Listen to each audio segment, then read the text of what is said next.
Short period वो period हुंदा है जिहदे विच असीं फैक्टर्स दे विच चेंज बदलाव नहीं कर सकते, तां इहनूं असीं बोलांगे law of return to factors उदों हुंदा है जदों शॉर्ट पीरियड कंसैप्ट हुंदा है, पहला पॉइंट। दूसरा, वन फैक्टर वेरीएबल होगा, अदर फैक्टर फिक्स्ड होगा। ठीक है जी।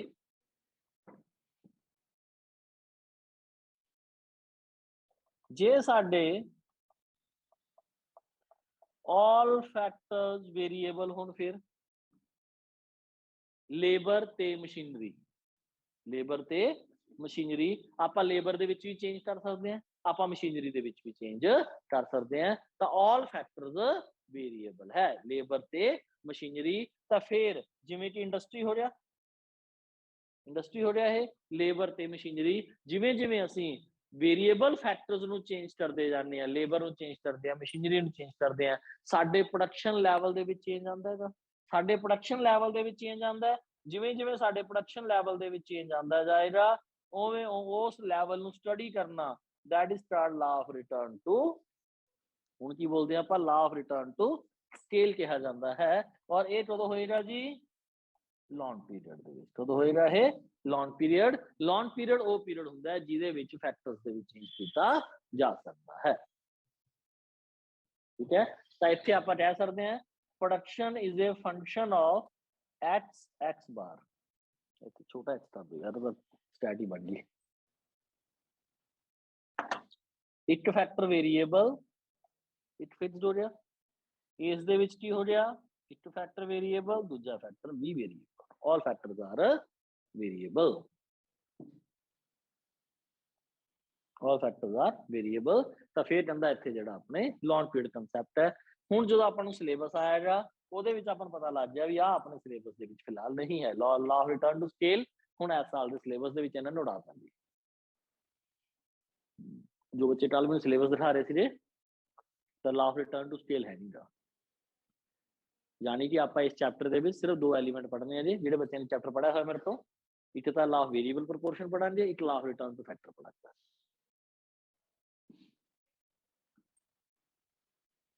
हाँ जी, समझ आ रहा है?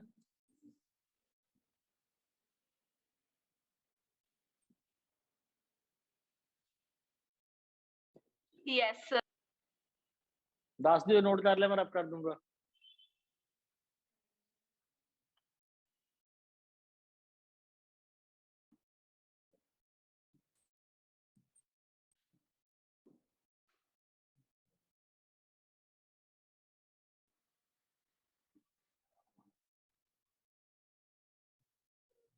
करदा रब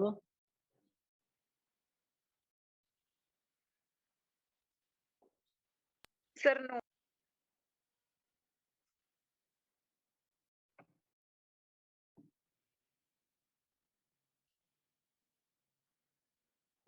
ट्रायल बैलेंस पढ़ना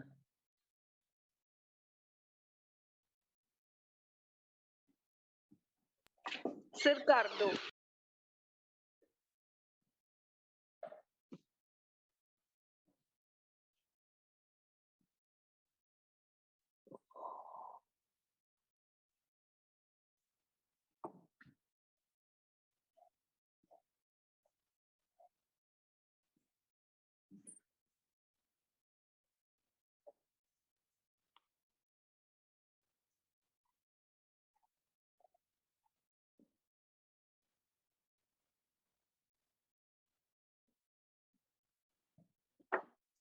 लो जी, हुण सानू 5 नंबर क्वेश्चन आ रहा है।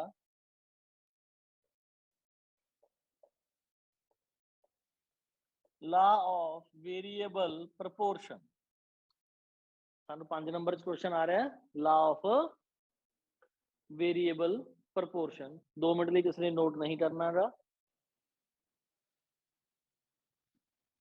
किसी ने नोट नहीं करना, सिर्फ सुनोगे। ठीक है, लॉ ऑफ वेरिएबल प्रपोर्शन की हुंदा है? लॉ ऑफ वेरिएबल प्रपोर्शन हुंदा है जी जिहदे विच अपने कोले एक फैक्टर वेरिएबल है, लेबर अपने को वेरिएबल है, एक फैक्टर अपने कोले फिक्स्ड है, अपने कोले 2 एकड़ 2 किले जमीन है। ठीक है, तो आप बोलांगे इत्थे लॉ ऑफ वेरिएबल प्रपोर्शन की हुंदा है जिहदे विच one factor variable other fixed, ਇਹਦਾ मतलब ਇਹ शॉर्ट पीरियड कंसेप्ट हो गया। ਇਹਦਾ मतलब ਇਸ ਦੇ ਵਿੱਚ ਲੇਬਰ ਜਿਹੜੀ ਹੁੰਦੀ ਆ, ਲੇਬਰ ਲਾ ਰਹੇ ਜਿਹੜੀ ਆਪਾਂ, ਇਹ ਲੇਬਰ ਜਿਹੜੀ ਹੈ ਹੋਮੋਜੀਨੀਅਸ ਹੈ। ਹੋਮੋਜੀਨੀਅਸ ਦਾ मतलब है कोई भी ट्रेंड या अनट्रेंड नहीं है, सारी लेबर ਇੱਕੋ ਜਿਹੋ ਜੀ ਹੈ। ਇਹ ਨਹੀਂ ਹੈ ਵੀ ਜੋ ਜ਼ਿਆਦਾ ਟ੍ਰੇਨਡ ਹੈ ਜ਼ਿਆਦਾ ਪ੍ਰੋਡਕਸ਼ਨ ਕਰ ਸਕਦਾ ਹੈ, ਲੈਸ ਟ੍ਰੇਨਡ ਹੈ ਥੋੜੀ ਪ੍ਰੋਡਕਸ਼ਨ, ਨਹੀਂ ਜੀ, ਸਾਰੀ ਲੇਬਰ ਇੱਕੋ ਨਾਲ ਦੀ ਹੈ। ਠੀਕ ਹੈ।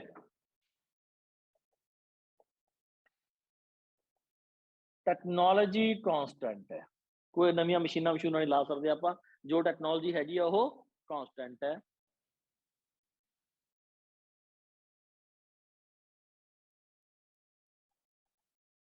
सेम प्रपोर्शन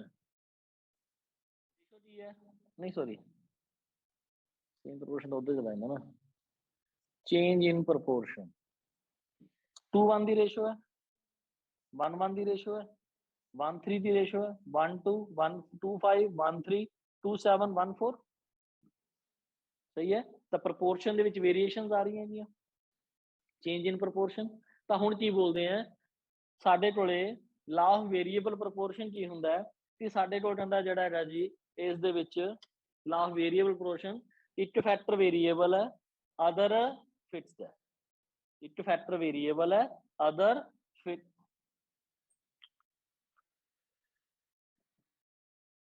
हेलो,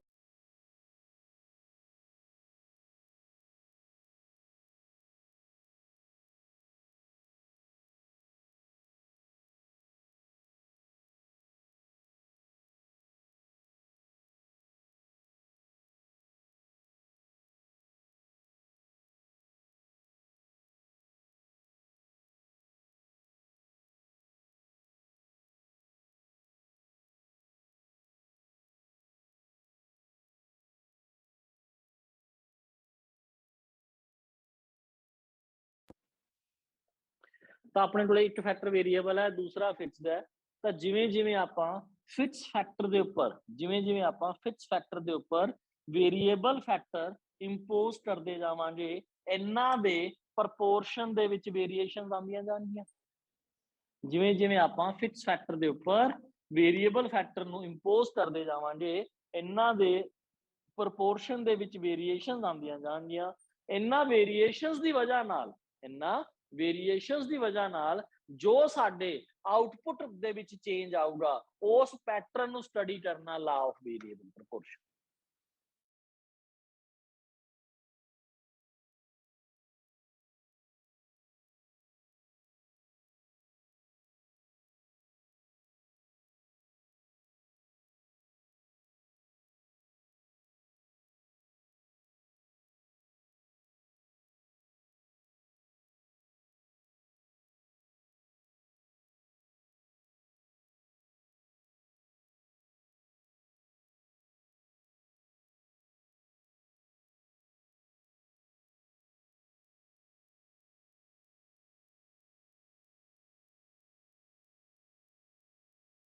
इस जमीन नूं 3 बंदे प्रॉपरली हैंडल कर सकते, सही माने 3 बंदे हैंडल कर सकते हैं।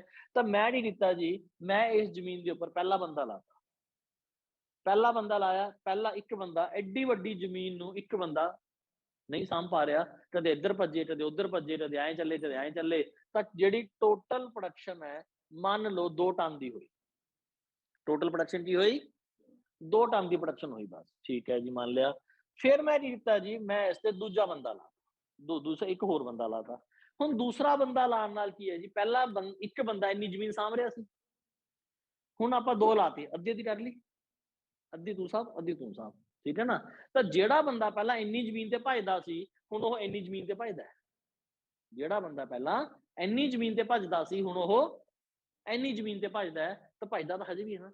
तो हुण ऐ दसो जी, हुण एक बंदे दी एफिशिएंसी पहला नालों वध गई, पहला इन्नी जमीन ते भजदा सी, हुण इन्नी ते भज्जू, तो ज्यादा वधिया तरीके नाल भज सकदा है, प्रॉपर हैंडल कर सकदा जमीन नूं। तो पहला नालों एफिशिएंसी वध गई, पहला नालों एफिशिएंसी वध गई। तो पहला एक बंदे ने प्रोडक्शन कीती सी 2 टन दी, यानी जे मैं पुरानी एफिशिएंसी ते ही रवां तो 2 बंदे 4 दी तो कन्फर्म ही है, 2 ਬੰਦਿਆਂ ਦਾ 4 ਦੀ ਤਾਂ ਕਨਫਰਮ ਹੀ ਹੈ, ਪਰ ਤੁਸੀਂ ਹੁਣੇ ਕਿਹਾ ਐਫੀਸ਼ੀਐਂਸੀ ਵੱਧ ਗਈ, ਤਾਂ ਥੋੜਾ ਜਿਹਾ ਹੋਰ ਵਧਾ ਦਾਂ ਫਿਰ ਮੈਂ, ਤਾਂ ਮੈਂ ਕਹਿ ਦਿੰਦਾ ਜੀ 5।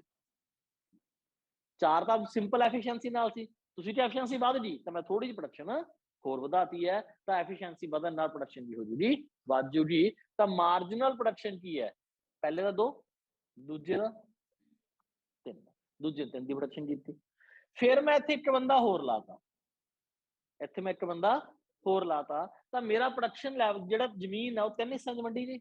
ਇੱਕ ਪਰਸਨ ਇੱਕ ਪੀਸ ਆਫ ਲੈਂਡ ਨੂੰ, ਜਿੰਨੇ ਪੀਸ ਆਫ ਲੈਂਡ, ਇੱਕ ਪਰਸਨ ਜਿੰਨੇ ਪੀਸ ਆਫ ਲੈਂਡ ਨੂੰ ਪ੍ਰੋਪਰਲੀ ਹੈਂਡਲ ਕਰ ਸਕਦਾ ਹੈ, ਉਹਨਾਂ ਪੀਸ ਆਫ ਲੈਂਡ ਉਸ ਬੰਦੇ ਨੂੰ ਮਿਲ ਰਿਹਾ। ਇੱਕ ਪਰਸਨ ਜਿੰਨੇ ਪੀਸ ਆਫ ਲੈਂਡ ਨੂੰ ਪ੍ਰੋਪਰਲੀ ਹੈਂਡਲ ਕਰ ਸਕਦਾ ਹੈ, ਉਹਨਾਂ ਪੀਸ ਆਫ ਲੈਂਡ ਮਿਲਦਾ। 3 ਹਿੱਸਿਆਂ 'ਚ ਵੰਡਤੀ ਜ਼ਮੀਨ, ਤਾਂ ਦੱਸੋ ਜੀ ਉਹਨਾਂ ਦੀ ਐਫੀਸ਼ੀਐਂਸੀ ਪਹਿਲਾਂ ਨਾਲੋਂ ਹੋਰ ਵੱਧ ਜੂਗੀ, ਉਹਨਾਂ ਦੀ ਐਫੀਸ਼ੀਐਂਸੀ ਪਹਿਲਾਂ ਨਾਲੋਂ ਹੋਰ ਵੱਧ ਜੂਗੀ। ਤਾਂ ਦੂਜੇ ਬੰਦੇ ਨੇ 3 ਟਨ ਦਾ ਪ੍ਰੋਡਕਸ਼ਨ ਕੀਤਾ, ਜੇ ਮੈਂ ਪੁਰਾਣੀ ਐਫੀਸ਼ੀਐਂਸੀ ਤੇ ਹੀ ਰਵਾਂ ਤਾਂ ਤੀਜਾ ਵੀ 3 ਦਾ ਕਰੇ ਤਾਂ ਟੋਟਲ 8 ਹੋ ਜਾਊਗਾ।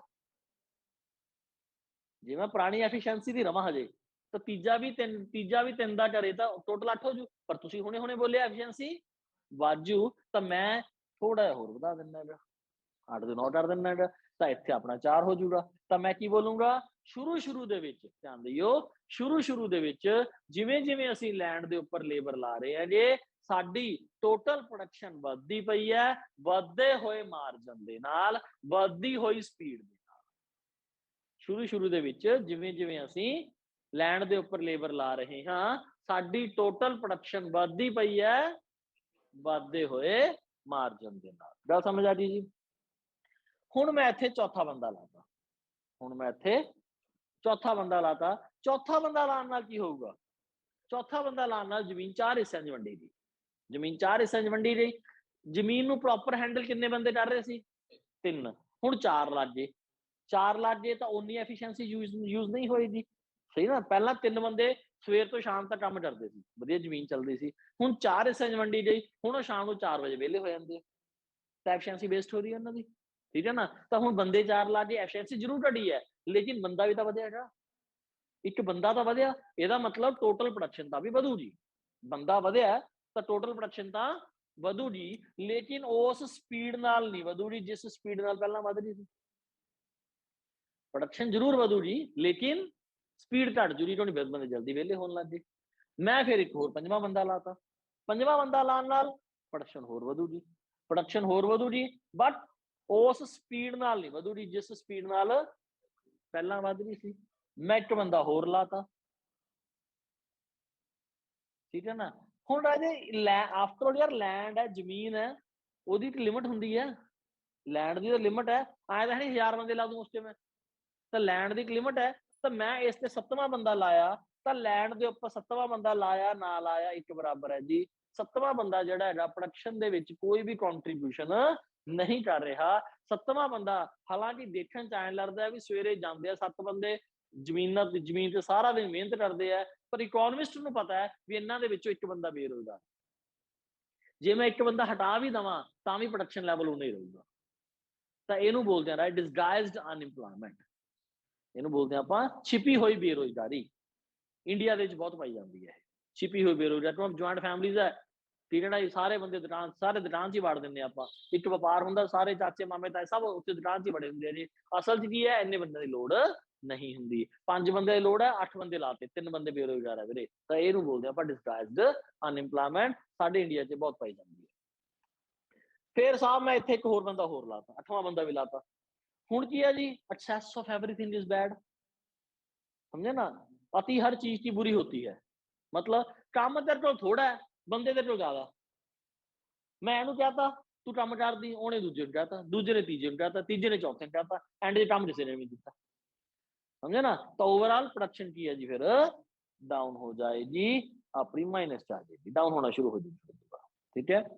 फिर आंदा जी इत्थे एवरेज प्रोडक्शन, एवरेज मतलब पर बंदे द्वारा, एक बंदा कितनी प्रोडक्शन कर रहा है, एक लेबर 2 टन की प्रोडक्शन कर रहा है, 2 लेबर 5 की कर रहा है, तो 1 2.5 की कर रहा होया, तीसरा 9 की, 4 12 2.8 2.5 2.1 1.7, सही है जी। ਤਾਂ ਹੁਣ ਕੀ ਹੈ ਬੇਟਾ, ਇਸ ਨੂੰ ਆਪਾਂ ਐਨਾਲਿਸਿਸ ਕਰਨਾ ਹੈ। ਤੁਹਾਨੂੰ ਪੇਪਰ 'ਚ ਕੁਐਸਚਨ ਕਿਹੋ ਜਿਹੇ ਹੋਣਗੇ, ਤੁਹਾਨੂੰ ਪੇਪਰ 'ਚ 5 ਨੰਬਰ ਦਾ ਕੁਐਸਚਨ ਆਏਗਾ, explain law of variable proportion, ਤਾਂ ਤੁਸੀਂ ਡੈਫੀਨੇਸ਼ਨ ਦਓਗੇ ਲਾ ਆਫ ਵੇਰੀਏਬਲ ਪ੍ਰੋਪੋਰਸ਼ਨ ਦੀ, ਅਜ਼ੰਪਸ਼ਨਸ ਦਓਗੇ, ਟੇਬਲ ਦਓਗੇ, डायग्राम दोगे, टेबल ते डायग्राम की एक्सप्लेनेशन दोगे।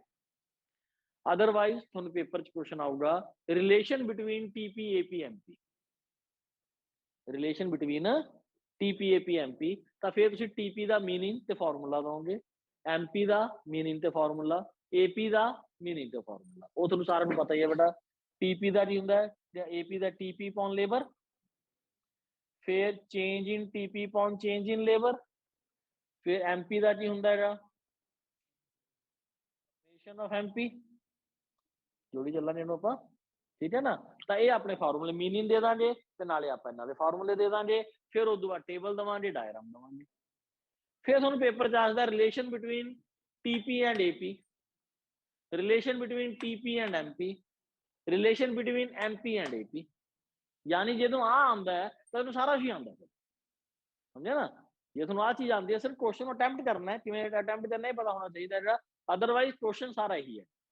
5-6 तरह के क्वेश्चन बन जाते हैं। फिलहाल इन्ना नोट करो, फिर मैं डायग्राम बनानी है जी, फिर आप अड्डे चलावांगे। फिलहाल इन्ना ये बराबर पहुंचो।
हाँ जी, कर लें नोट भाई।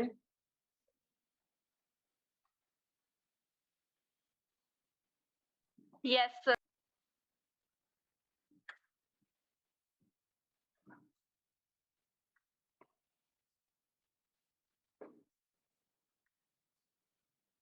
हाँ जी राज, जिन्होंने किया होएगा उन्होंने लोड दे। बेटा थोड़ी मर्जी है, करो तो बढ़िया है, हाथ चलता है तो याद चीज़ां याद रहिंदियां, बट कंपल्शन नहीं है, ठीक है ना।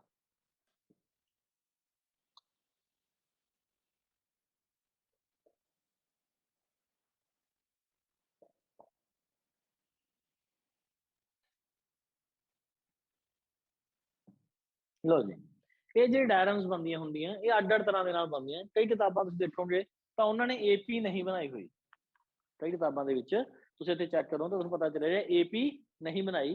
तो असीं की बोलदे हां, असीं उत्थे बोलदे हां जे कि ये जो डायग्राम है on the basis of MP है, क्योंकि AP तो बनाई नहीं उन्हें, तो on the basis of MP है, ठीक है। जे आपां AP बना लैंदे हां जे फिर असीं बोलदे हां ये on the basis of AP है। डायग्राम दोनों तरह बन जाती है, ठीक है। तो मैं थोड़ा फिलहाल AP बनाई है जी, तो मैं थोड़ा बना के दिखाऊंगा on the basis of AP। ये साडे कोले TP बन गई जी, आह MP, आह AP,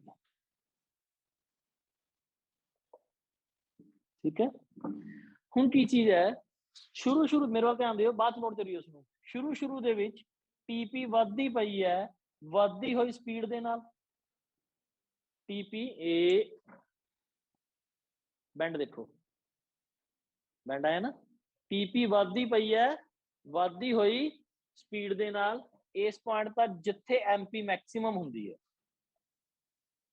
MP वधदी पई है, वधदे वधदे MP मैक्सिमम हो गई, वधदे वधदे MP मैक्सिमम हो गई। इनू बोलते हैं बेटा असी पॉइंट ऑफ इनफ्लैक्शन, मोड बदलाव, ठीक है ना, मोड बोलते हैं पॉइंट ऑफ इनफ्लैक्शन। तो ये जिथे MP मैक्सिमम होगी उत्थे तक TP वधदी पई है, वधदे हुए मार्जिन दे नाल। इदू बाद TP वधदी पई है, घटदे हुए मार ये बदला बदल गया ना, बदलाव बदल दिखिया। तो उदू बाद ये TP आए हो गया, तो पहला TP आए सीगा, फिर TP आए हो गया।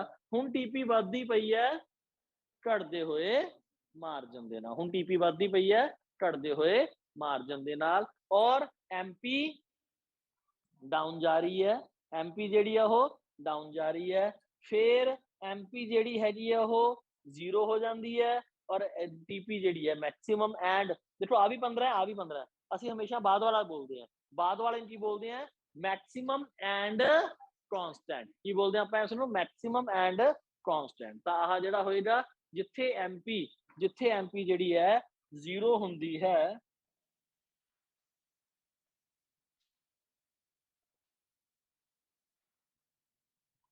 जिथे MP 0 हुंदी है उत्थे TP की हो जाती है, मैक्सिमम हो जाती है। उत्थे TP की हो जाती है, मैक्सिमम हो जाती है, और उस तो बाद MP माइनस होने लग जाती है, तो TP जिहड़ी हैगी है वो डाउन होने लग जाती है। हाँ जी, इन्ना समझ आया सारिਆਂ ਨੂੰ? हाँ भी Yes, ऑनलाइन sir. सब समझ आया ठीक। ये डायर इस दे विच मैं AP का कोई नाम नहीं लिता, ये जिहड़ा मैं बनाया इस मैं AP का कोई नाम नहीं लिता है। इनू असीं बोलते हैं first stage, second stage, third stage. ਜਦੋਂ ਅਸੀਂ TP-MP की गल करते हैं, ਜਦੋਂ ਅਸੀਂ किहदी गल करते हैं TP-MP की गल करते हैं। TP ते MP मैं दोनों बारे बोलिया, लेकिन ਜਦੋਂ ਅਸੀਂ नाल AP ਵਿੱਚ ਫਿੱਟ कर ਦਿੰਦੇ हैं फिर की होगा। ਜਦੋਂ ਅਸੀਂ AP ਦੇ ਨਾਲ ਲੈ ਜਾਂਦੇ हैं ਤਾਂ ਅਸੀਂ ਬੋਲਾਂਗੇ शुरू ਦੇ ਵਿੱਚ TP ਵੱਧਦੀ, ਇੱਥੇ ਨਹੀਂ, ਹੁਣ ਇਹ ਇੱਥੋਂ ਹਟਾਓ। शुरू ਦੇ ਵਿੱਚ TP ਵੱਧਦੀ ਪਈ ਹੈ, ਵੱਧਦੇ ਹੋਏ ਮਾਰਜਨ ਦੇ ਨਾਲ, ਫਿਰ TP ਵੱਧਦੀ ਪਈ ਹੈ, ਘਟਦੇ ਹੋਏ ਮਾਰਜਨ ਦੇ ਨਾਲ। MP ਵੱਧਦੀ ਪਈ ਹੈ, ਵੱਧਦੇ ਵੱਧਦੇ ਮੈਕਸਿਮਮ ਹੋ ਜਾਂਦੀ ਹੈ, ਫਿਰ ਡਾਊਨ ਹੋਣਾ ਸ਼ੁਰੂ ਹੋ ਜਾਂਦੀ ਹੈ।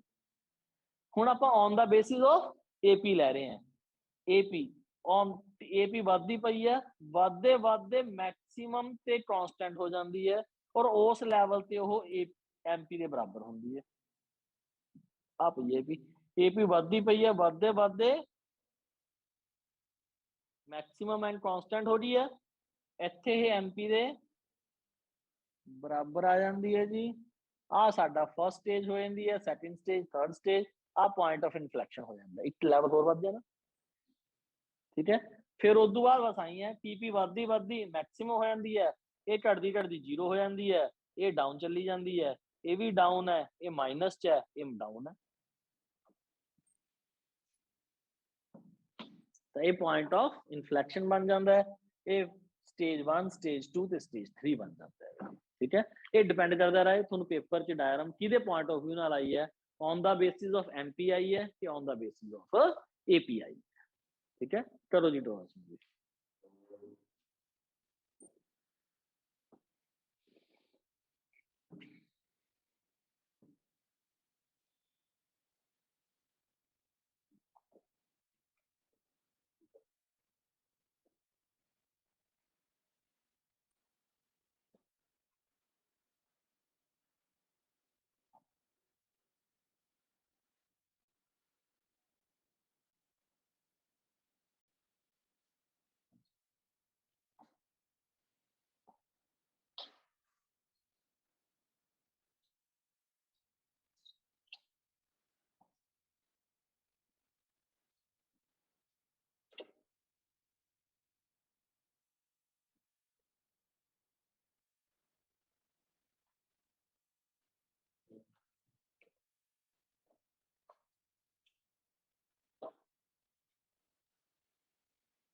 ਜਿਹੜੇ ਬੱਚੇ ਨੋਟ ਕਰ ਰਹੇ ਆ ਆਨਲਾਈਨ ਵਿੱਚ ਦੱਸ ਦਿਓ ਮੈਨੂੰ, ਜੋ ਨੋਟ ਕਰ ਲਿਆ। ਆਫਰ ਨਾਲ ਤਾਂ ਮੈਂ ਦੱਸੀ ਜਾਂਦੇ ਜਦੋਂ ਨੋਟ ਕਰ ਲੈਂਦਾ।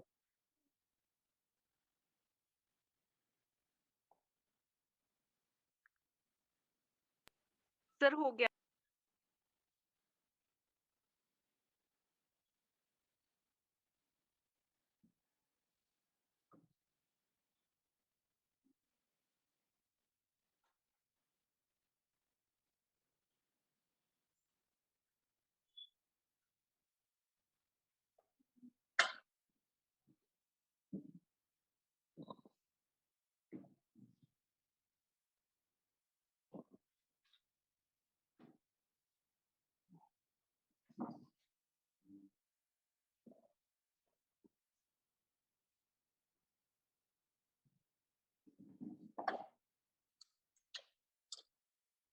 ਸੋ ਹੁਣ ਆਪਾਂ ਇੱਥੇ ਲੈਣੇ ਆ ਨੇ ਸਟੇजेस।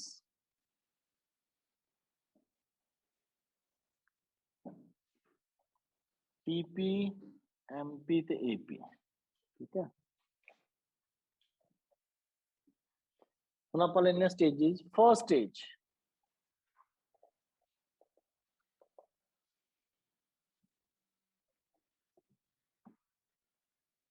हेलो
हाँ जी भाई, इनिशियली टीपी increases at, बेटा मैं बोली जा रहा हूँ उसे ऑनलाइन पढ़ना बड़ा मुश्किल होगा तो मैं हैंडराइटिंग में छोटे छोटे लिखता पाऊंगा। Initially TP increases at increasing rate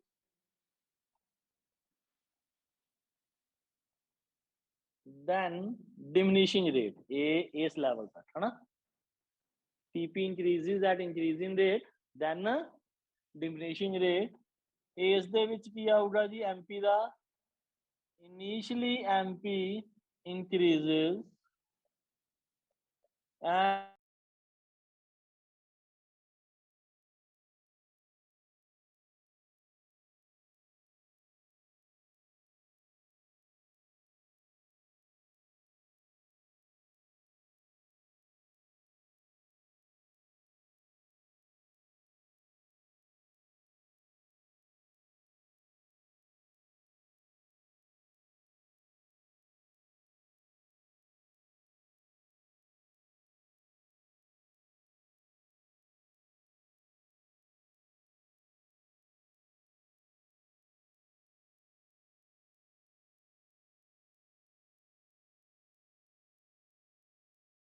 and increases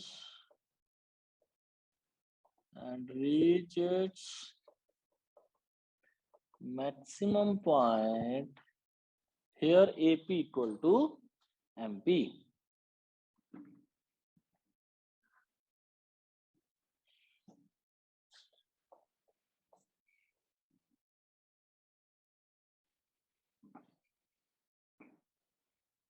हाँ जी, पहली स्टेज समझ आ गई भाई, मैं फिर एक बार रीड कर देना। Initially TP increases at increasing rate then diminishing rate, फिर initially MP increases and reach its maximum point then start decline. AP the initially AP increases and reach its maximum point, here AP is equal to MP, AP is equal to MP।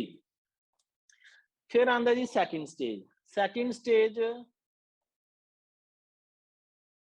TP increases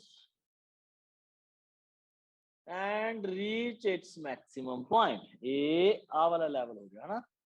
TP increases and reach its maximum point, MP MP decline,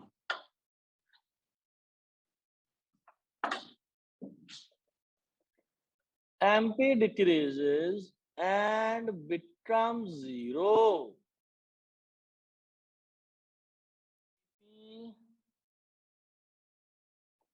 start decline, AP start decline, AP down होना शुरू हो जाता है।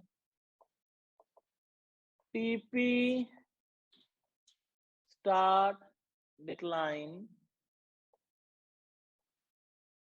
MP become negative, AP still continues decline, AP हले भी down ही जा रहा है।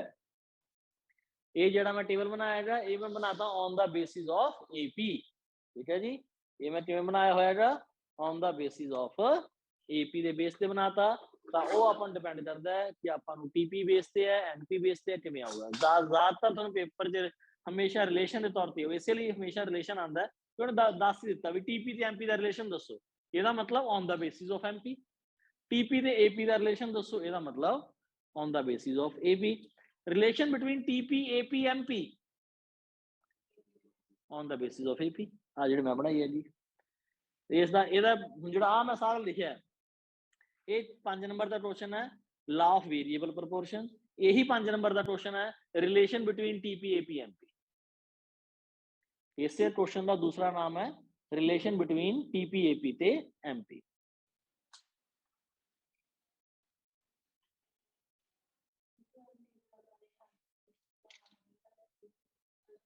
हाँ जी, जे यही आप MP ਦੇ ਬੇਸ ਤੇ ਬਣਾਉਣਾ ਹੋਵੇ ਤਾਂ ਪਹਿਲਾਂ ਤਾਂ ਆ ਇੱਥੇ ਤੱਕ ਬਣਾਵਾਂਗੇ, ਇੱਥੋਂ ਤੱਕ ਵੀ ਇਹ ਵੱਧਦਾ ਪਿਆ ਵੱਧਦੇ ਮਾਰਜਨ ਦੇ ਨਾਲ, ਇਹ ਵੱਧਦਾ ਪਿਆ ਤੇ ਮੈਕਸਿਮਮ ਹੋ ਗਿਆ।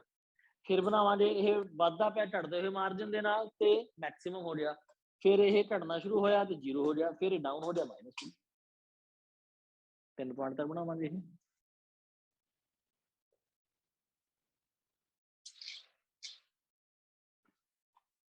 सही है जी, रब करदा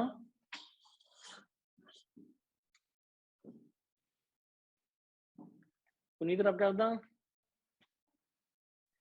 यस सर।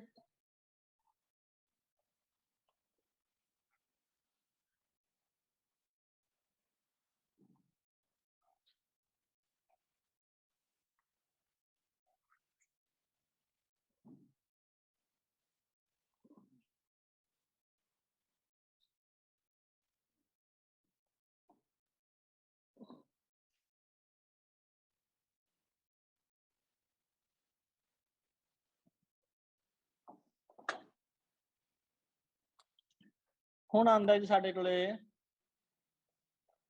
दूसरा हिस्सा, law of return to factor. Return to factor, law of return to factor की हुंदा बेटा, इस दे विच one factor variable other fixed, इस दे विच labour homogeneous short period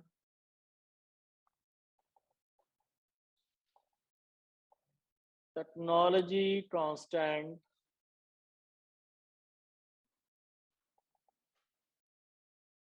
change in proportion, कुछ भी नवा नहीं है, सारियां वही है, ठीक है ना।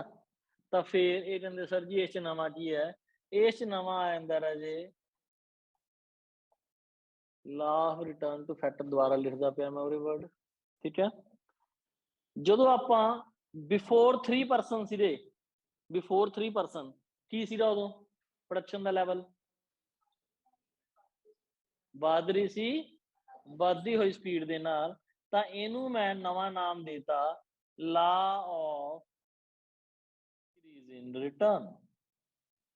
इनू मैं नवा नाम देता law of increase in return after 3 person,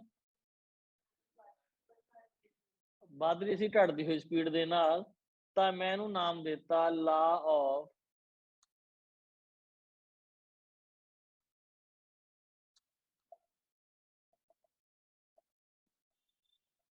diminishing return. इनू मैं नाम देता लॉ ऑफ डिमिनिशिंग रिटर्न। एक मैं आपदी मर्जी नाल एक बना ली जी कांस्टेंट रिटर्न। तीसरी ये सिलेबस हुंदी नहीं ज्यादातर थोड़े, लिख लो एक बार लॉ ऑफ कांस्टेंट। तो हुण आपां इन्हां तिन्नां नूं पढ़ांगे और अपना चैप्टर कंप्लीट हो जाएगा।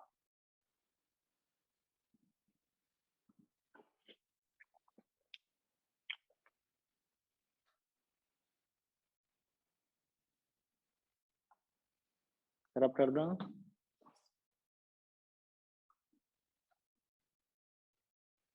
Yes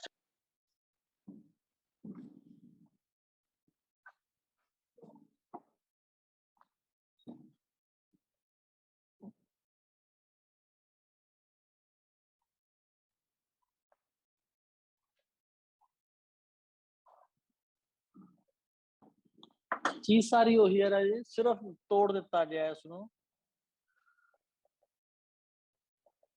law of increasing return, ठीक है जी।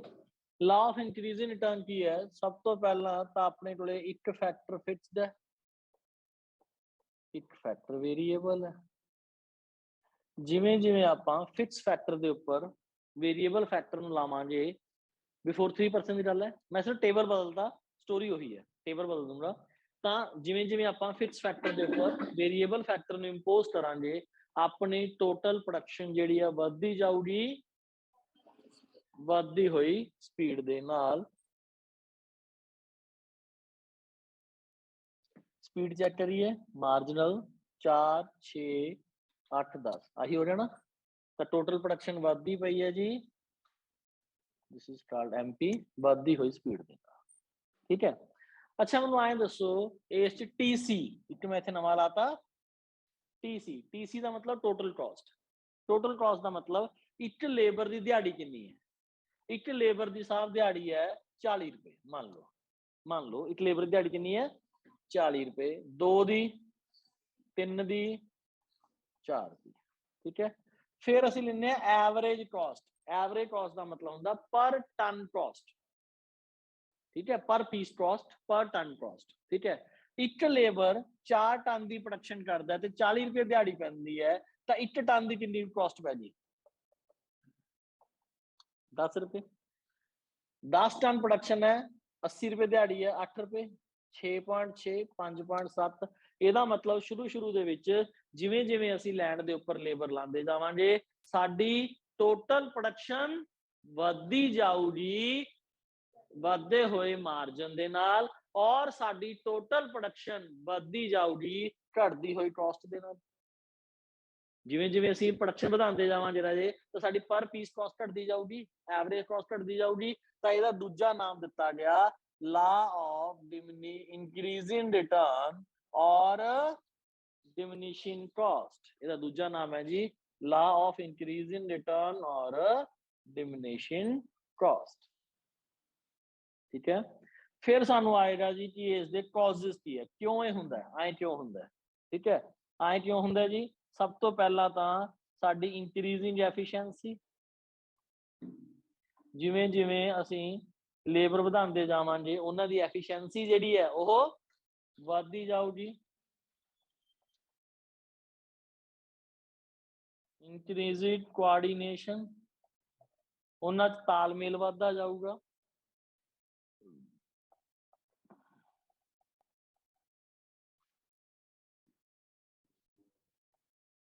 ਇਨਡਿਵਿਜ਼ਿਬਿਲਿਟੀ ਆਫ ਫੈਕਟਰ, ਸਾਡਾ ਫੈਕਟਰ ਆਫ ਪ੍ਰੋਡਕਸ਼ਨ ਜਿਹੜਾ ਇਨਡਿਵਿਜ਼ੀਬਲ ਹੈ। ਹੁਣ ਇਹਦਾ ਕੀ ਮਤਲਬ ਹੈ, ਧਿਆਨ ਦਿਓ ਮੇਰੇ ਵੱਲ। ਸਾਡਾ ਫੈਕਟਰ ਆਫ ਪ੍ਰੋਡਕਸ਼ਨ ਜਿਹੜਾ ਹੈਗਾ ਇਨਡਿਵਿਜ਼ੀਬਲ ਹੈ। ਇਹਦਾ ਮਤਲਬ ਕੀ ਹੈ ਜੀ, ਇਹਦਾ मतलब है कि मान लो मेरे को एक मशीन है, मान लो मेरे को एक मशीन है ਜਿਹੜੀ ਕਿ 100 ਰੁਪਏ ਦੀ ਹੈ। ਇਹ ਮਸ਼ੀਨ ਜਿਹੜੀ ਹੈ ਜੀ 10 ਸ਼ਰਟਸ ਬਣਾ ਸਕਦੀ ਹੈ, ਪਰ ਮੈਂ ਇਸ ਤੋਂ ਬਣਵਾ ਰਿਹਾ ਸਿਰਫ 2 ਸ਼ਰਟਾਂ, ਠੀਕ ਹੈ। ਮੈਂ ਸਿਰਫ 2 ਸ਼ਰਟਸ ਬਣਾ ਰਿਹਾ, ਮੈਂ ਕਿਹਾ ਵੀਰੇ 2 ਸ਼ਰਟਸ ਬਣਾਣੀ ਹੈ ਅੱਧੀ ਕੁ ਮਸ਼ੀਨ ਦੇ ਦੇ, ਐ ਹੋ ਸਕਦਾ ਨਹੀਂ। ਮੈਨੂੰ ਲੈਣੀ ਤਾਂ ਪੂਰੀ ਮਸ਼ੀਨ ਪਊਗੀ ਨਾ। ਹੁਣ ਜੇ ਮੈਂ ਪੂਰੀ ਮਸ਼ੀਨ ਲਾਉਂਗਾ ਤੇ 2 ਸ਼ਰਟਾਂ ਬਣਾਉਂਗਾ ਤਾਂ ਮੈਨੂੰ ਇੱਕ ਸ਼ਰਟ ਕਿੰਨੇ ਦੀ ਪਈ 50 ਰੁਪਏ ਦੀ।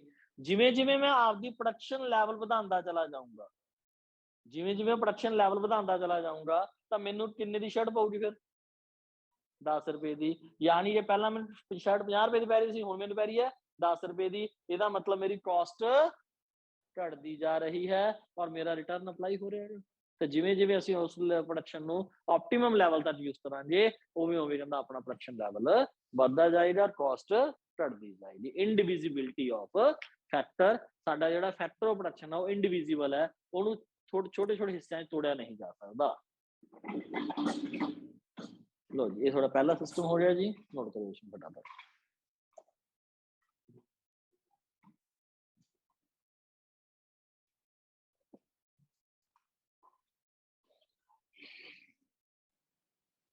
सर हो गया नोट।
ਹੁਣ ਸਾਡੇ ਕੋਲ ਆਉਂਦਾ ਜੀ ਦੂਸਰਾ ਹਿੱਸਾ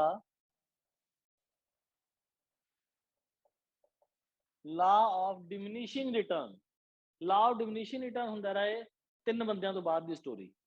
ਤਾਂ 3 ਬੰਦਿਆਂ ਤੋਂ ਬਾਅਦ ਜਿਵੇਂ ਜਿਵੇਂ ਅਸੀਂ ਲੈਂਡ ਦੇ ਉੱਪਰ ਲੇਬਰ ਲਾਉਂਦੇ ਜਾਵਾਂਗੇ ਸਾਡੀ ਪ੍ਰੋਡਕਸ਼ਨ ਵੱਧਦੀ ਜਾਊਗੀ ਘਟਦੀ ਹੋਈ ਸਪੀਡ ਦੇ ਨਾਲ, ਘਟਦੇ ਹੋਏ ਮਾਰਜਨ ਦੇ ਨਾਲ, ਘਟਦੀ ਹੋਈ ਸਪੀਡ ਦੇ ਨਾਲ, ਇਸ ਤਰ੍ਹਾਂ ਦੇ ਨਾਲ। ਸਹੀ ਹੈ ਜੀ। ਹੁਣ ਸਾਡੇ ਕੋਲੇ ਦਿਹਾੜੀ ਕਿੰਨੀ ਹੈ ਜੀ 40 ਰੁਪਏ ਦੀ। 8 ਟਨ ਦੀ 8 ਰੁਪਏ ਕੋਸਟ ਪੈ ਜੀ, 10 ਪੈ ਜੀ, 12 ਪੈ ਜੀ, 14.5 ਪੈ ਜੀ। ਤਾਂ ਇਹ ਬਣ ਗਿਆ ਜੀ increase in cost.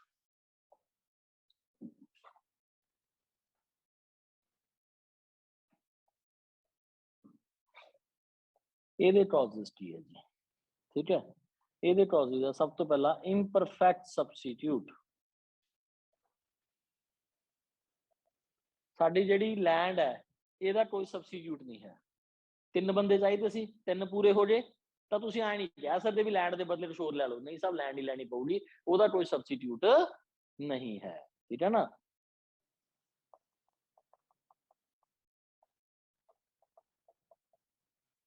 ਫਿਕਸਟੀ of factor, ਸਾਡਾ ਜਿਹੜਾ ਫੈਕਟਰ ਆਫ ਪ੍ਰੋਡਕਸ਼ਨ ਆ ਫਿਕਸਡ ਹੈ। ਤਾਂ ਜਿਵੇਂ ਜਿਵੇਂ ਇਹਦੇ ਉੱਤੇ ਲੇਬਰ ਲਾਉਂਦੇ ਜਾਓਗੇ ਪ੍ਰਪੋਰਸ਼ਨ ਬਦਲਦਾ ਜਾਊਗਾ। ਠੀਕ ਹੈ। ਫਿਰ ਆ ਜਾਂਦਾ optimum utilisation of resources.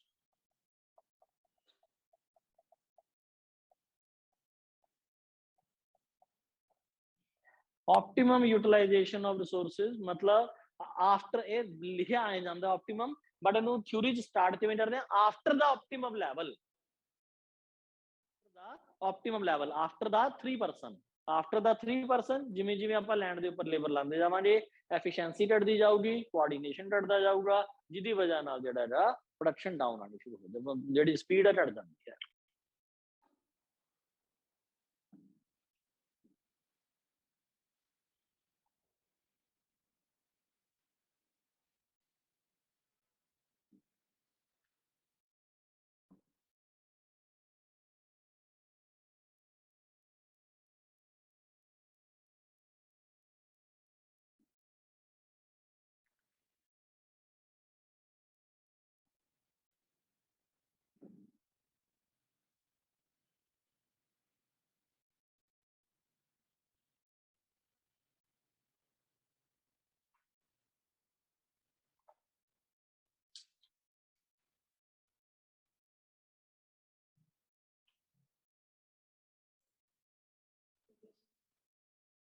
Done.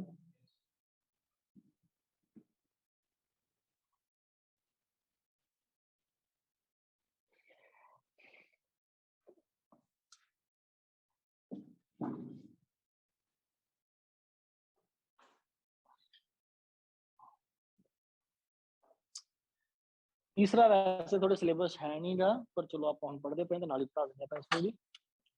Law of constant return, law of constant return.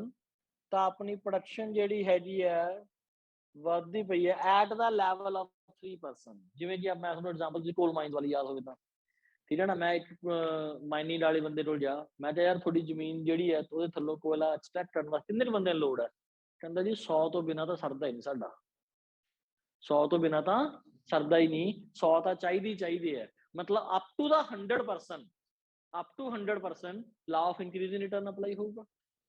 100 125 कोई फर्क नहीं पैंदा, 110 115 20 कोई फर्क नहीं पैंदा, 125 तो उपर ना हो बस। तो 100 0 तो लैके 100 तक law of increase in return, 125 plus law of diminishing return. तो 100 तो 125 ਦੇ ਵਿੱਚ ਕਿਹੜਾ ਹੋਇਆ कांस्टेंट रिटर्न, जिथे कोई फर्क नहीं पैंदा। ठीक है जी, यह इमेजिनरी होंदा है। तो लॉ ऑफ जिथे आपां प्रोडक्शन दा लेबर लावांगे तो प्रोडक्शन कांस्टेंट रेट ते ही बढ़ेगी। मान लो जी इहदी लेबर की दिहाड़ी जिहड़ी है जी ओह 25 रुपए है, तो फिर इहनूं बोलदे हैं कांस्टेंट रिटर्न और constant cost.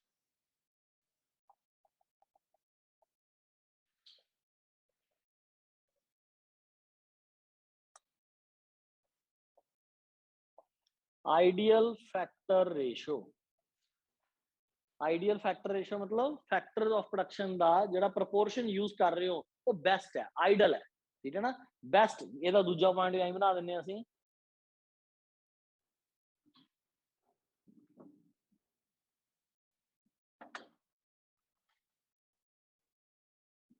perfect utilization of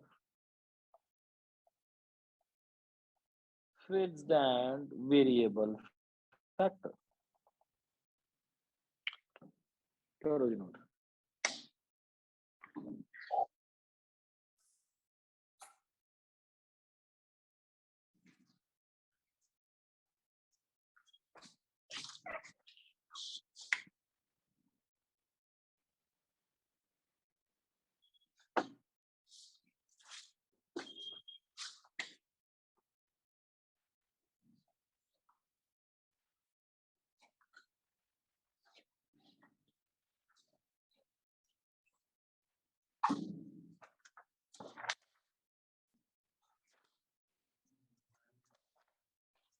sir done किताबा खोलो फिर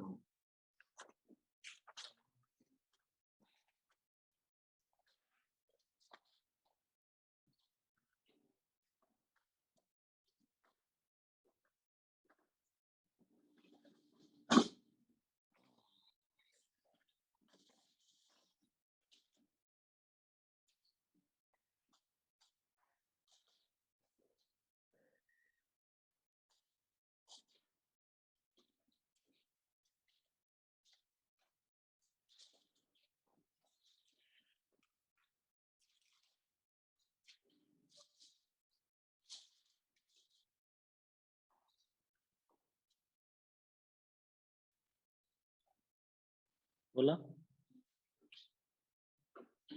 लो जी चैप्टर स्टार्ट करते हैं ਆਪਾਂ इंट्रोडक्शन टू प्रोडक्शन फंक्शन एक नंबर ਦਾ क्वेश्चन ਆਊਗਾ ਜੀ ਤੁਹਾਨੂੰ प्रोडक्शन फंक्शन ਕੀ ਹੁੰਦਾ ਹੈ ठीक है प्रोडक्शन फंक्शन ਦੇ ਵਿੱਚ ਆਪਾਂ ਦੋ ਲਾਈਨਾਂ ਬੋਲੀਆਂ ਹੁੰਦੀਆਂ ਜੀ ਪਹਿਲੀ line functional relation between input and output functional relation between input and output technical और फंक्शनल रिलेशन जो मर्जी वर्ड बोल सकते हैं दूसरा ਅਸੀਂ ਇਸ ਲਾਈਨ ਲੈਣੀ ਹੁੰਦੀ ਹੈ ਵੀ ਇੱਕ ਰਿਕੁਆਇਰਡ ਲੈਵਲ ਆਫ ਆਊਟਪੁੱਟ ਨੂੰ ਪ੍ਰਾਪਤ ਕਰਨ ਵਾਸਤੇ ਸਾਨੂੰ ਕਿੰਨੀ ਇਨਪੁਟ ਲਾਣੀ ਪਊਗੀ ਉਹਨਾਂ 'ਚ ਰਿਲੇਸ਼ਨ ਸਥਾਪਿਤ ਕਰਨਾ that is called production function ਵੀ ਮੈਂ ਕਿੰਨੀ ਆਊਟਪੁੱਟ ਚਾਹਨਾ ਉਹਦੇ ਵਾਸਤੇ ਮੈਨੂੰ ਕਿੰਨੀ ਇਨਪੁਟ ਲਾਣੀ ਪਊਗੀ ਉਹਨਾਂ 'ਚ ਰਿਲੇਸ਼ਨ ਬਣਾਉਣਾ that is called production function ठीक है पढ़ते हैं जी दूसरी लाइन तो पढ़ते हैं production means any process that transfer one commodity into another transformation of input into output the expression of functional relation between input and output is known as a production function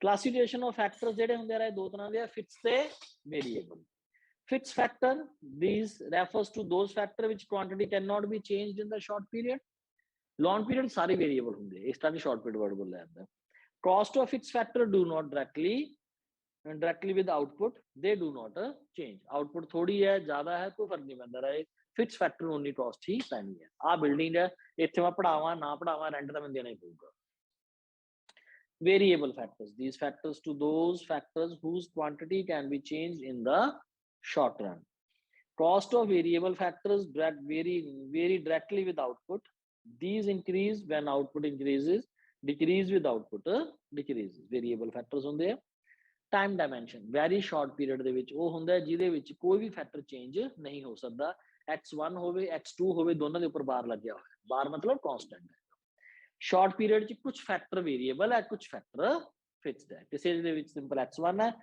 ਦੂਸਰਾ x2 ਦੇ ਉੱਪਰ ਬਾਰ ਲੱਗ ਗਿਆ ਤੇ x1 ਜਿਹੜਾ variable ਹੈ x2 ਜਿਹੜਾ ਹੈ ਉਹ ਕਾਂਸਟੈਂਟ ਹੈ ਫਿਰ ਲੌਂਗ ਪੀਰੀਅਡ ਆਲ ਫੈਕਟਰਸ ਆਰ ਵੇਰੀਏਬਲ ਠੀਕ ਹੈ ਲੌਂਗ ਪੀਰੀਅਡ ਉਹ ਪੀਰੀਅਡ ਹੁੰਦਾ ਹੈ ਆਲ ਫੈਕਟਰਸ ਆਰ ਵੇਰੀਏਬਲ उस बाद थले फिर तुम आते production function refers to functional relationship between input and output for various quantities of input used it gives the maximum quantity of output can be produced ठीक है जी तो कितनी इनपुट लाओगे तो मैक्सिमम आउटपुट हो सकती है so quantity is the production of x1 x2 आ गया ठीक है वो एग्जांपल दे रहा है types of production function short period production आ गया जिस कुछ फैक्टर वेरिएबल है कुछ फिक्स्ड है लॉन्ग पीरियड आ गया जी ऑल फैक्टर्स आर वेरिएबल है इन्ना समझ आ रहा है सारे ਨੂੰ ਉਸ ਤੋਂ ਬਾਅਦ ਹੁਣ ਟੇਬਲ ਦਿੱਤਾ ਹੋਇਆ ਡਿਫਰੈਂਸ ਦਾ ਠੀਕ ਹੈ ਡਿਫਰੈਂਸ ਆਪਾਂ ਨਹੀਂ ਕਰ ਸਕਦੇ ਕਿਉਂਕਿ law of return to scale ਆਪਣੇ ਸਿਲੇਬਸ 'ਚ ਨਹੀਂ ਹੈ ਛੱਡ ਦਿਓ फिर अपन आंदा टीपी एमपी ते एपी। याद रखियो राजे, टीपी का दूसरा नाम है टीपीपी। टीपी का दूसरा नाम की है टीपीपी। कई बार उलझा लेंगे स्कूल के पेपरों के विच, बच्चों को कहते यार आ तो सुनिया नहीं सीगा। टीपी मतलब टोटल प्रोडक्शन, टीपीपी मतलब टोटल फिजिकल प्रोडक्शन। टीपी मतलब टोटल प्रोडक्शन, टीपीपी मतलब टोटल फिजिकल प्रोडक्शन। गलबात कोई टाणी बाणी सकती है, ठीक है जी। तो टोटल प्रोडक्शन टोटल कमोडिटीज नु प्रोड्यूस करना, that is called total production. Total production का फार्मूला होंदा हैगा अपने कोले एवरेज प्रोडक्शन इनटू लेबर या summation of marginal production. Formula देना पैंदा मीनिंग दे नाल। Average production per unit production पर लेबर प्रोडक्शन करती जी आपां TP upon L. Marginal change in TP upon change in L, ठीक है। तो एक नवी लेबर नू लाम ते एक नवा वेरीएबल फैक्टर लाम ते जो साडे टोटल प्रोडक्शन दे विच चेंज आंदा है उहनू असीं बोलदे हैं मार्जिनल प्रोडक्शन, ठीक है। फिर आ जाए जी अपने को उस बाद law of variable proportion. Law of variable proportion start करता है जी ये असम्पशंस पढ़ते हैं आपां। One factor input is variable, other factor fixed है, शॉर्ट पीरियड है, फैक्टर प्रपोर्शन वेरिएबल है, लेबर होमोजीनियस है, टेक्निक कांस्टेंट है, सही है। उस बाद इन्हें लाया जी टीपीएमपी। इस किताब च लाया है सब सब अड अड बुक्स है, किसी होर च पढ़े नहीं तो टीपी एपी एमपी हो कितने हो जाएंगे, ठीक है ना। इन्हें लाया है टीपी ते एमपी, ठीक है। टीपी ते एमपी तो डायग्राम भी टीपी दी है ते एमपी दी है। टीपी तो लाहौर पॉइंट ऑफ इन्फ्लैक्शन देता उन्हें, फिर उस बाद जीरो वाला पॉइंट देता एमपी का, ठीक है। उस बाद डाउन वाला पॉइंट देता, क्लियर है। थल्ले ਤੁਹਾਨੂੰ ਆਂਦਾ ਫੇਸ ਸਟੇਜ ਜਿਹਨੂੰ ਬੋਲੀ ਆਪਾਂ ਸਟੇਜ 1 ਸਟੇਜ 2 ਸਟੇਜ 3। ਇਹਨੇ ਕੀਤਾ ਜੀ ਸਟੇਜ ਦੇਤੀ ਨਾਲ ਹੀ ਆਹ ਕੌਜ਼ਸ ਦੇਤੇ, ਠੀਕ ਹੈ। ਇਹ ਕਹਿੰਦਾ ਜੀ ਸਟੇਜ 1 ਇੰਕਰੀਜ਼ ਇਨ ਰਿਟਰਨ ਹੁੰਦਾ ਹੈ, ਕਿਉਂ ਹੁੰਦਾ? Better utilisation of fix factor, efficient utilisation of variable factor, better coordination, ठीक है। फेज 2 डिमिनिशिंग क्यों होंदा हैगा? डिमिनिशिंग दे कॉजेस देते ने, over utilisation of fix factor, imperfect substitution, poor coordination. +1 दे लेवल है थोड़ा इजी करते बस होती है। तीसरा आ गया जी नेगेटिव, आ माइनस वाले ने जेड़ा माइनस वाला कंसेप्ट आया सीगा जिथे एमपी माइनस चली जाती है उन्होंने इन्हें तीसरा देता, ठीक है। उत्थे की फैक्टर लाते fixity of fix factor, overcrowding of variable factor, defective factor ratio. फिर इन्हें क्वेश्चन करता जी relation between TP and MP, relation आ रहा सारा जो आप पढ़ा रहा स्टेजेस का। इत्थे आना faces of increase in return, ये अपने सिलेबस नहीं है, ठीक है। Faces of increase in return अपने सिलेबस च नहीं है। 5.4.1 5.4.2 3 ये सिलेबस नहीं है। सीधा उस बाद असीं आने 5.5 5.5 च पहला आंदा है relation between TP and MP, जो आप हुणे हुणे पढ़िया है। डायग्राम थोड़े सामने है, अगे ਉਹਦਾ ऑब्जर्वेशन है, ठीक है। ये तुसीं पढ़ना अज आराम नाल सारा। उस बाद relation between AP and MP, AP ते एमपी का रिलेशन की है? शुरू च एमपी वधदा पिया मैक्सिमम हो जाता, फिर डाउन हो जाता है। शुरू च एपी वधदा पिया वधदे वधदे मैक्सिमम हो जाता है तो एमपी के बराबर हो जाता है, फिर एमपी डाउन हो जाए जीरो हो जाता है, एपी डाउन होने लग जाता है, एमपी माइनस हो जाता है, एपी हाले भी डाउन जा रहा है, समझे। एपी का रिलेशन हो गया एपी ते एमपी का। फिर रिलेशन आ गया टीपी ते एपी का, ठीक है। वो डायग्राम बनी हुई है, वो रिलेशन दसे हुए है। सब तो main question very important, relation among TP AP and MP, ये सब तो मेन क्वेश्चन है जी। ये जो आप लॉ ऑफ वेरिएबल का पढ़िया पूरा बड़े लेवल पे पढ़िया, आ वाला टेबल थोड़े सामने पिया, समझ आ रहा है। हुण तुसीं ऐ करो जरा relation between TP AP MP दे थल्ले जिहड़ा लेटेस्ट डिस्कस दिता है सारा पढ़ो जरा फटाफट।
सिर फाड़ लिया।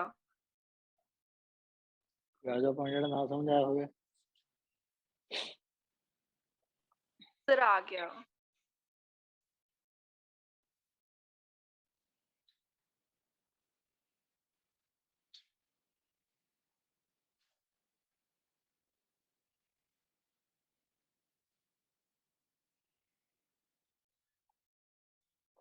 कर लिया जी। उस तो बाद ਤੁਹਾਨੂੰ ਆਂਦੇ ਦੱਸਦੇ numerical sum ਜਿਹੜੇ ਆ ਰਾਜੇ ਉਹ ਤੁਹਾਨੂੰ ਪੇਪਰ 'ਚ ਕੋਸਟ ਦੇ ਹੀ ਆਣਗੇ। ਤੁਹਾਨੂੰ ਦੱਸਿਆ ਸੀ ਕੋਸਟ ਦੇ ਆਣਗੇ, ਬਟ ਆਪਾਂ ਰੈਵਨਿਊ ਦੇ, ਪ੍ਰੋਡਕਸ਼ਨ ਦੇ, ਸਭ ਦੇ ਇੱਕ ਵਾਰੀ ਰੀਡ ਕਰਦੇ ਹਾਂ ਜੀ। ਉਹ ਫਿਲ ਇਨ ਦ ਬਲੈਂਕਸ ਵਾਲੇ ਆ ਸਕਦੇ ਆ।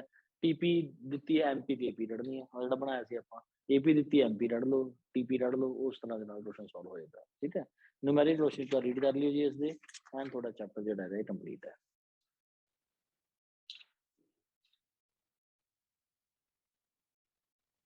क्लियर है? ਇਹਦੇ ਸ਼ਾਰਟ ਕੁਐਸਚਨਸ ਬੜੇ ਉਲਝਵੇਂ ਆਉਂਦੇ ਆ ਜੀ। ਜੇ ਇਸ ਤਰ੍ਹਾਂ ਜਿਵੇਂ ਤੁਹਾਨੂੰ ਦੱਸਿਆ ਨਾ, ਕੋਸਟ 'ਚ ਦੱਸਿਆ ਸੀ relation between AP AC and MC, ਤਾਂ ਉਹ ਜੇ ਇੱਕ ਡਾਊਨ ਜਾ ਰਿਹਾ ਦੂਜਾ ਕਿੱਥੇ ਜਾਊਗਾ, ਦੂਜਾ ਹੀ ਅਪ ਜਾ ਰਿਹਾ ਦੂਜਾ ਕਿਵੇਂ ਹੋਊਗਾ, ਆਈ ਇਸ 'ਚ ਵੀ ਆ ਸਕਦੇ ਹੁੰਦੇ ਆ। ਜੇ ਤੁਹਾਨੂੰ ਇਹ ਕੁਐਸਚਨ ਪੁੱਛਿਆ ਜਾ ਰਿਹਾ ਹੈਗਾ ਵੀ ਜੇ ਏਪੀ ਇੰਕਰੀਜ਼ ਹੋ ਰਹੀ ਹੈ, ਜੇ ਏਪੀ ਇੰਕਰੀਜ਼ ਹੋ ਰਹੀ ਹੈ ਤਾਂ ਐਮਪੀ ਕਿਹੋ ਜਿਹੀ ਹੋਊਗੀ, ਤਾਂ ਐਮਪੀ ਵੀ ਇੰਕਰੀਜ਼ ਹੋਊਗੀ ਔਰ ਮੈਕਸਿਮਮ ਲੈਵਲ ਤੇ ਹੋਊਗੀ।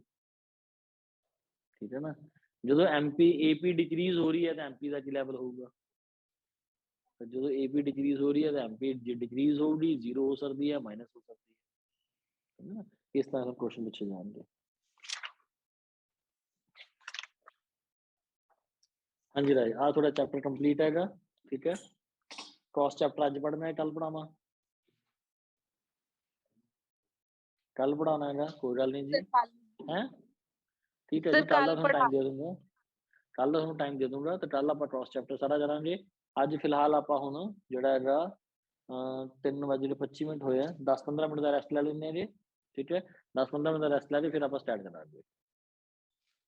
ठीक है, बस तुसीं ऐ करियो भी तुसीं आपदे ग्रुप वाल ध्यान रखियो। 10 मिनट तक मैं ग्रुप च मैसेज पाऊंगा भी ज्वाइन कर लो ऑनलाइन वाले बच्चे, 10 मिनट तक मैसेज पाऊंगा ज्वाइन कर लो, फिर तुसीं ज्वाइन कर लियो। फिर मैं तुहानूं स्टैट दा जिहड़ा कोरिलेशन वाला चैप्टर चली जांदा ਉਹ कंप्लीट कर दूंगा। हो सकदा होया तो आपां थोड़ा बहुत जिहड़ा टाइम से इंडेक्स नंबर भी माड़ा स्टार्ट करके देख। ठीक है, अदरवाइज आपां कोरिलेशन सारा कंप्लीट कर लेंगे। ठीक है, 10 मिनट का रेस्ट ले लो बस, तो देख लिया।